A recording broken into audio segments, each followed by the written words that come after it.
Friends ఇప్పుడే అందిన వార్త బీఆర్ఎస్ మరో ఎంపీ అభ్యర్థుల లిస్టు విడుదల. అభ్యర్థులు ఇవే అంటూ వార్తలు అయితే వస్తున్నాయండి. దీనికి సంబంధించి వివరాలు చెప్పడానికే వీడియో చేయడం జరుగుతుంది. చాలా మంది వీడియోస్ కానీ సబ్స్క్రైబ్ చేసుకొని మర్చిపోతున్నారండి. దయచేసి ఛానల్ సబ్స్క్రైబ్ చేసుకొని బెల్ ఐకాన్ ఆల్ పై ట్యాప్ చేయండి. ఇటువంటి ఇంపార్టెంట్ ఇన్ఫర్మేషన్ మిస్ అవ్వకుండా మీ ఫోన్ నోటిఫికేషన్ రూపంలో వస్తుందని చాలా మంది మీరు చూస్తున్నారు కానీ లైక్ చేయడం లేదండి. దయచేసి లైక్ చేయండి, ఇన్ఫర్మేషన్ అందరూ కూడా తెలుస్తుంది. బీఆర్ఎస్ అధినేత కేసీఆర్ మరో 2 ఎంపీ అభ్యర్థులను ప్రకటించారు. ఊహించినట్లుగానే నాగర్ కర్నూలు స్థానిక ఆర్ఎస్ ప్రవీణ్ కుమార్ ను పేరు ఖరారు చేశారు.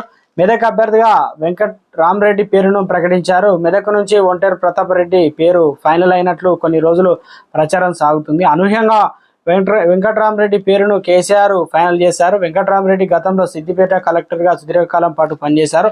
అనంతరం రాజీనామా చేసి బీఆర్ఎస్ పార్టీలో చేరారు. ఆయనకు ఎమ్మెల్సీగా అవకాశం కల్పించింది బీఆర్ఎస్. ఇప్పుడు మెదక్ నుంచి ఎంపీ అభ్యర్థిగా బరిలోకి దించింది. బీఎస్పీ తెలంగాణ రాష్ట్ర అధ్యక్షుడిగా ఉన్న మాజీ ఐపీఎస్ అధికారి ప్రవీణ్ కుమార్ తొలుత బీఆర్ఎస్ పార్టీతో పొత్తు ఉంటుందని ప్రకటించారు. పొత్తులో భాగంగా తాను నాగర్ కర్నూలు నుంచి మరో అభ్యర్థిని హైదరాబాద్ సీట్ నుంచి పోటీలో ఉంటుందన్నారు. కానీ అనూహ్యంగా పార్టీకి రాజీనామా చేసి బీఆర్ఎస్ లో చేరిపోయారు.